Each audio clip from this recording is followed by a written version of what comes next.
All right, Chili. So today I'm going to be showing you page 5 of your reference table. So if you don't have one with you, make sure that when you try the assignment, you go and you find the electronic version of it. So I'll post the link a few places for you guys to find it. But we're definitely needing page 5 of our reference table. Page 5 shows you a map of the entire world, and it shows you all of the major plate boundaries across our globe. So first thing I want to point out when you're looking at this is that all this gray area, this gray stuff, this is your continents, your continental crust, and everything that's white is your oceanic crust. So, here's North America, here's South America, Africa, Europe. That's what you're looking at when you see the gray stuff. You'll see there's a bunch of arrows all over the place, and those arrows show you how the plates are moving. So, for example, if you were looking, right here in the middle of the Atlantic Ocean between South America and Africa, you will see that the two arrows are moving away from each other. So that means those two plates are moving away from one another. On the bottom of the page, what's really helpful is that it gives you a key, and it tells you what the plate boundary is called based on what the arrows are doing. So if we are looking here between South America and Africa, and we're looking at these two plates that are moving away from each other, if I come down to the bottom, it shows me here that plates that are moving away from each other are called divergent plate boundaries, usually broken by transform faults along mid-ocean ridges. So it's telling you it's a divergent plate boundary, most likely going to be found somewhere in the middle of an ocean.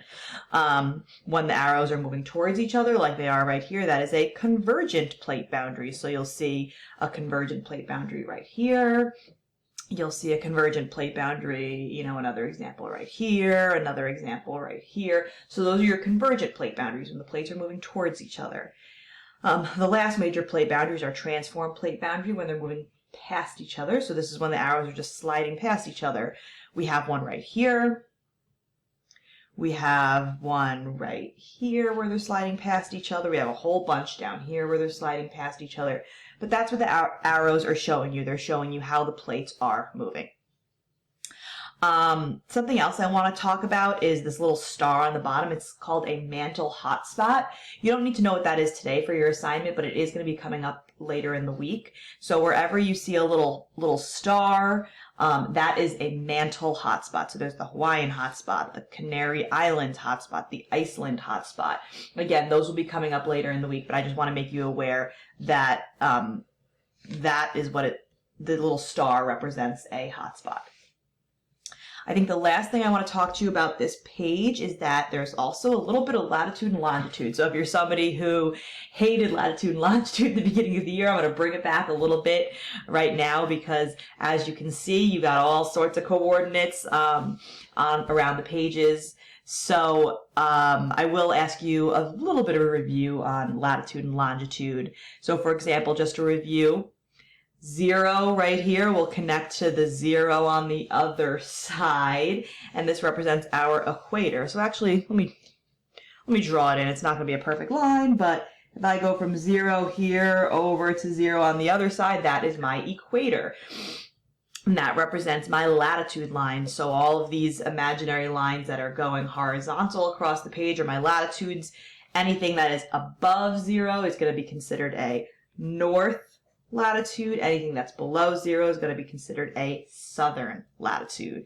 Now, what's really weird about longitude is that the main longitude line, if you remember, is the prime meridian. It goes through England, and it's 0 longitude. On this map, the prime meridian is all the way over here. Super duper weird. This is my prime meridian.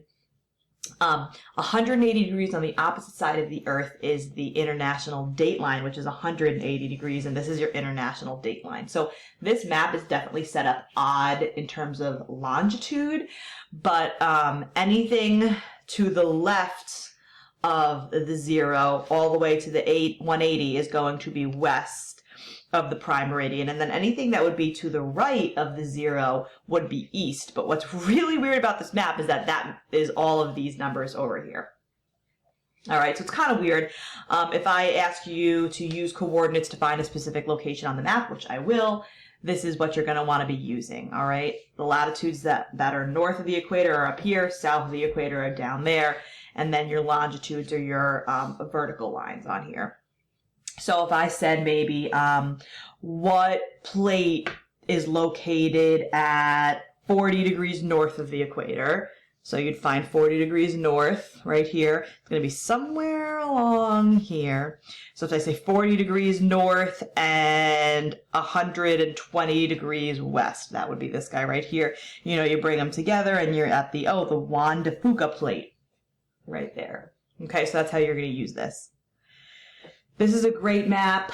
You'll never have to memorize what type of plate boundary something is, because on page 5 of your reference table, it'll always show you. So if I, ask you on the west coast of North America, what type of plate boundary do we have? Well, here's the west coast of North America. Those arrows are sliding past each other. If you look down to your key at the bottom, that tells you, oh, there's a transform plate boundary there. All right, guys, so I have 10 questions on this map for you. We are going to be using this map throughout the whole week, so get comfortable with it. Let me know if you have any questions, and be the best chilies in the whole wide world.